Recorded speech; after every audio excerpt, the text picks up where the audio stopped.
नमस्कार, मैं हूं आपके साथ मयंक। आज 28 तारीख है और देखिए पिछले चंद घंटों के अंदर ईरान और अमेरिका के बीच में कई ऐसे डेवलपमेंट हुए हैं। बहुत तेजी से हालात बदल रहे हैं और एक बार फिर मामला जंग की तरफ बढ़ता दिखाई दे रहा है और ऐसा लग रहा है कि हॉर्मूज को लेकर एक बड़ी जंग छिड़ सकती है।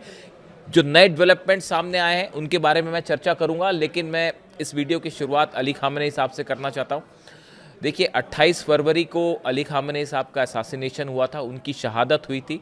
आज ठीक उसको 2 महीने हो चुके हैं और मैं इस वीडियो के शुरुआत में देखिए उनका एक कोट बताना चाहता हूँ आपको। उन्होंने एक बात जो कि सोशल मीडिया साइट पर एक्स पर शेयर की थी, जो उनका एक्स हैंडल है उस पर उन्होंने शेयर की थी। देखिए इसकी तारीख जो है वो 18 फरवरी है। उनका असैसिनेशन 28 फरवरी को हुआ था। उसके करीब 10 दिन पहले उन्होंने एक्स पर एक बात कही थी। ये उनके चंद आखिरी पोस्ट में से एक था। मैं उसकी आज इस वीडियो की शुरुआत उसी से करना चाह रहा हूँ। उन्होंने कहा था, so should anyone aggress against you assail him in the manner he assailed you. और नीचे लिखा हुआ है होली कुरान। देखिए अली खामेनेई साहब ने कुरान की पंक्तियों का जो है वो जिक्र किया था और जिसका मतलब ये था कि अगर कोई आप पर हमला करता है, अगर कोई आप पर आक्रमण करता है तो आप उसको उसी तरह से जवाब दें जिस तरह उस शख्स ने आप पर हमला किया है। ये बात अली खामेनेई साहब ने कही थी और देखिए आज हालात फिर वैसे हैं और अली खामेनेई साहब की इस बात पर आज ईरान की सेना चल रही है। ईरान के सेना प्रमुख आईआरजीसी चीफ अहमद वाहिदी साहब चल रहे हैं और ईरान की पूरी जनता आज अली खामेनेई साहब के इस दिखाए हुए रास्ते पे ही चल रही है। मैं फिर से रिपीट करता हूं उनकी जो बात उन्होंने कही थी, आप जाके देख सकते हैं उनके। आप सोशल मीडिया साइट पर जाइए, एक्स पर जाइए आप। अब उसमें मुस्तबा खामेनेई साहब के जो हैं वो आपको ट्वीट्स मिल जाएंगे, मतलब उनके पोस्ट मिल जाएंगे। लेकिन आप जब नीचे जाते हैं तो 18 फरवरी का ये पोस्ट है उनका। So should anyone aggress against you assail him in the manner he assailed you. अगर आप पर कोई हमला करे तो उसको उसी तरह से जवाब देना चाहिए। मैंने ये बात आपको बार बार इसलिए रिपीट की 2 बार कि देखिए जिस तरह से उनका असैसिनेशन हुआ उसके बाद ईरान में ज़बरदस्त गुस्सा है और हमने देखा कि पिछले 2 महीनों के दौरान ईरान ने कमोबेश उसी पॉलिसी को फॉलो किया जो अली खामेनेई साहब ने रास्ता दिखाया था और अब उसको शायद ज़्यादा एग्रेसिवली फॉलो किया जा रहा है और उसकी वजह है अहमद वाहिदी साहब, ईरान की सेना।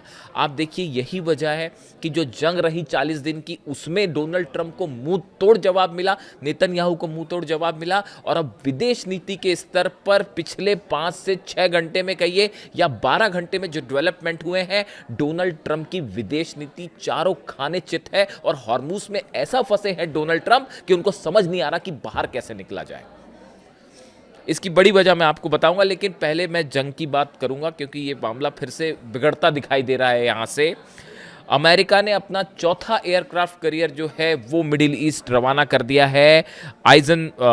आइजनहावर जो है उसको भेज दिया है मिडिल ईस्ट के लिए। वो ईरान के करीब पहुंच रहा है। यानी अब्राहम लिंकन पहले से मौजूद है, यूएसएस जेरल्ड आर फोर्ड पहले से मौजूद है, यूएसएस जॉर्ज डब्ल्यू बुश जो है वो 3 एयरक्राफ्ट कैरियर ऑलरेडी वहां पहुंचे हुए हैं। अब चौथा एयरक्राफ्ट कैरियर भी आइजनहावर भी भेज दिया है। तो बड़ी साधारण सी बात है, ये चौथा एयरक्राफ्ट कैरियर वहां बातचीत करने के लिए तो भेजा नहीं है। आप समझिए इस बात को। बेहद बड़ी जंग की तैयारी में अमेरिका है और जो एक्सपर्ट्स की राय आ रही है कि अगले 24 घंटे के अंदर कुछ भी हो सकता है। मामला एक बातचीत की तरफ भी आगे बढ़ सकता है, लेकिन उसकी संभावना कम है, उससे ज़्यादा संभावना है हमले की। इसकी बड़ी वजह, इसके अलावा आप देखिए F-35 जेट्स 25 के आसपास नए F-15 जेट्स जो हैं वो अमेरिका ने डिप्लॉय कर दिए हैं मिडिल ईस्ट में। जो पहले से थे उनके अलावा रिफ्यूलिंग जेट्स की संख्या बढ़ गई है, खास तौर पे इजराइल में बड़ा मूवमेंट हो रहा है। देखिए खबरें आ रही हैं इजराइल से, इजराइल ने बड़े हमले की तैयारी कर ली है। खासकर पिछले 24 घंटे के अंदर इजराइल की एयरफोर्स अलर्ट पर है। जो भी फाइटर जेट्स हैं वो तैयार हैं और हमला करने करने के लिए जो ज़रूरत मिसाइल्स हैं या जो बॉम्ब्स हैं उनको रेडी कर दिया गया है। रिफ्यूलिंग जेट्स भी रेडी हैं, यानी कि जो खबरें आ रही हैं इजराइल और अमेरिका एक बार फिर हमला करने की फिराक में है और जवाब ईरान की तरफ से देने की भी पूरी तैयारी है। जो ईरान की मिसाइल सिटीज़ हैं, सुरंगें हैं, उससे धड़ाधड़ खुर्रम शहर 4 मिसाइल्स निकाली जा रही हैं, फतह मिसाइल निकाली जा रही है, सेजिल निकाली जा रही है, रॉकेट लॉन्च मिसाइल लॉन्चर्स जो हैं जो रिजर्व रखे गए थे वो भी निकाल लिए गए हैं। अबू मेहदी मिसाइल्स की संख्या बढ़ा दी गई है, केशम आइलैंड के पास, खार्ग आइलैंड के पास, अबू मूसा आइलैंड के पास। देखिए हॉर्मुज से लेके पूरे तेहरान तक जबरदस्त वॉर अलर्ट है और ये माना जा रहा है कि डिफेंस सिस्टम भी एक्टिव हो गया है। डिफेंस सिस्टम पहले से एक्टिव था। अब्बास अराक्ची साहब की पुतिन से जो मुलाकात हुई है उसको लेकर जो डिफेंस एक्सपर्ट से जुड़े लोग हैं वो ये तय मान के चल रहे हैं कि रूस का डिफेंस सिस्टम जल्दी ही आपको तेहरान में और हॉर्मुज में एक्टिव मोड में देखने को मिल जाएगा, जिसको लेकर तमाम सवाल उठ रहे थे कि अभी आया है नहीं आया है, शायद पिछली बार डील नहीं हो पाई। लेकिन कल का जो स्टैंड था पुतिन का और पुतिन का ये कहना हम पूरी मदद करेंगे, उसका पहला मतलब डिफेंस इंडस्ट्री ने ये निकाला है कि अब आपको ईरान में रशिया का डिफेंस सिस्टम मिलेगा, डंके की चोट पर मिलेगा। खैर, तो ये आपके डेवलपमेंट हैं। अब देखिए मामला कहाँ फंस गया है। मामला ये फंस गया, ईरान ने, मैंने आपको खामेनी साहब की इस बात का जिक्र इसीलिए किया, उनकी ये जो लाइन थी ना, जो उन्होंने कुरान का जिक्र करके कहा था ये बात कि अगर कोई आप पर हमला करता है तो उसको उसी अंदाज में आप वापस जवाब दीजिए। अब उसी पॉलिसी को विदेश नीति में भी ईरान ने फॉलो करना शुरू कर दिया। पहले हमलों में फॉलो कर रहे थे, अब विदेश नीति के स्तर पर देखिए ईरान की जनता ने क्या कहा। ईरान की जनता ये बोली, ईरान की सेना ये कह रही है कि साहब ये जंग हम जीते हैं, ये जंग ईरान जीता है। पूरी दुनिया देख रही है कि दुनिया का सबसे बड़ा ताकत होने का दावा करने वाला अमेरिका किस तरह से घुटनों पे है।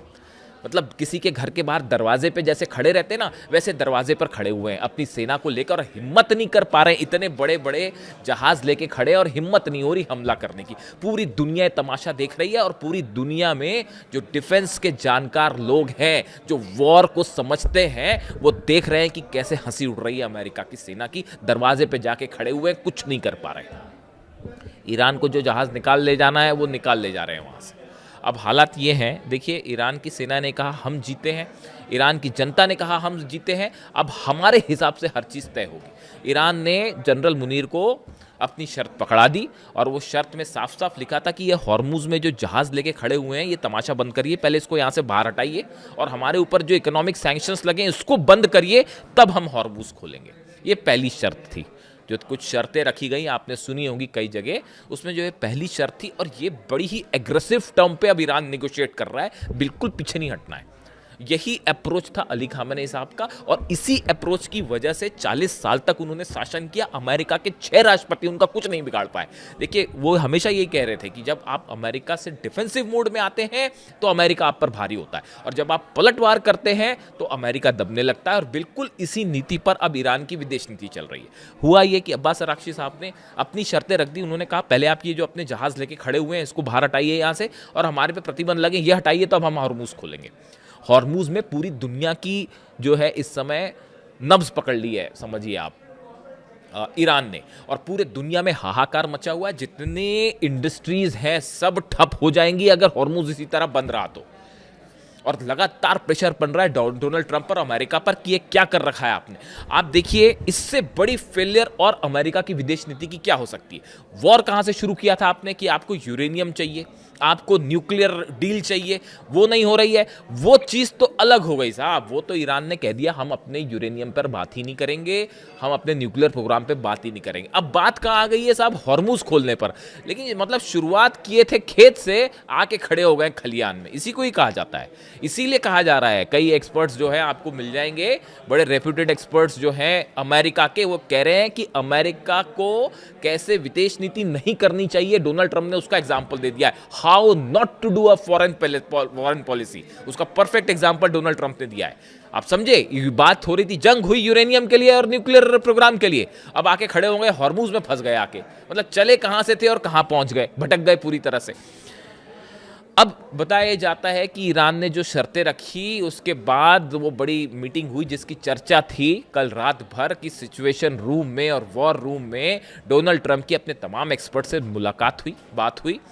और उसमें डोनाल्ड ट्रंप, ऑब्वियसली कोई भी इसको स्वीकार नहीं करेगा, इससे बड़ी शर्मनाक स्थिति क्या होगी अमेरिका के लिए कि अगर बात मान ले ईरान की, तो डोनाल्ड ट्रंप ने ये बात मानने से मना कर दिया है, हॉर्मूज वाली शर्त कि हम अपने जहाज हटाने को डोनाल्ड ट्रंप तैयार नहीं है।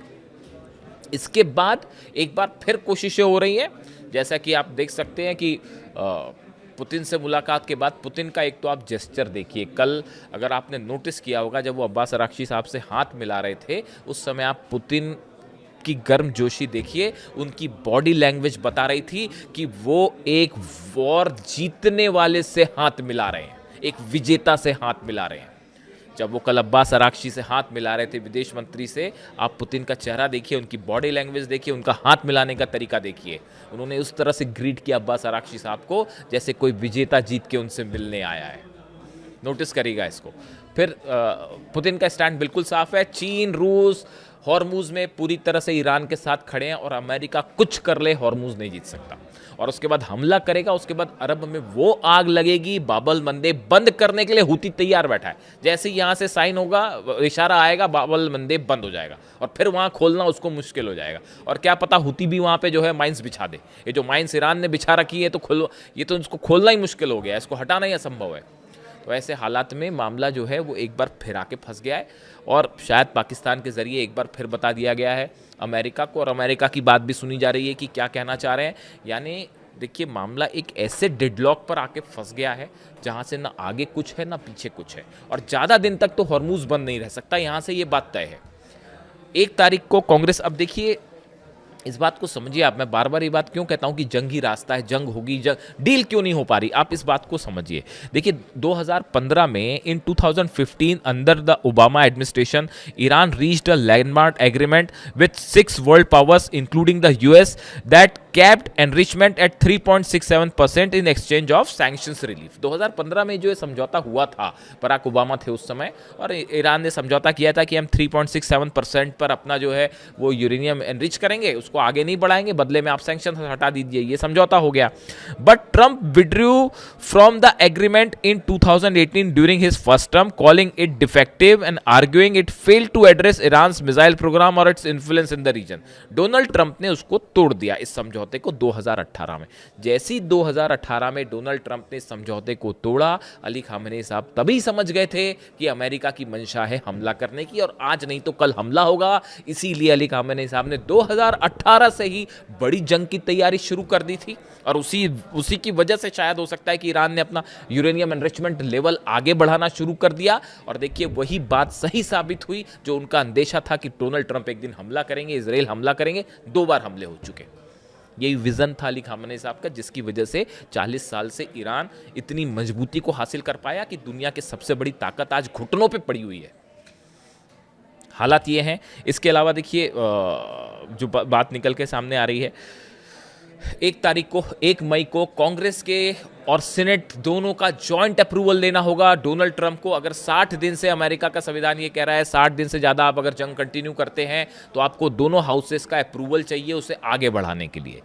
1 तारीख को वे अप्रूवल लेना है, माना जा रहा है इसके पहले डोनाल्ड ट्रंप हमला कर सकते हैं। अगले चंद घंटों में ये तय हो जाएगा कि कोई बातचीत की दिशा में मामला आगे है। अगर नहीं बढ़ता है तो ये मानिए आप 1 तारीख के पहले फिर से हमला हो सकता है। इसीलिए बात कही जा रही है कि मामला जो है वो फिर से बिगड़ गया है। आप कमेंट करके बताइए आपको क्या लगता है कि आगे अब क्या होने वाला है। वीडियो कैसा लगा ज़रूर बताइए, जो भी अपडेट होगा मैं आप तक पहुंचाऊंगा। Thank you so much.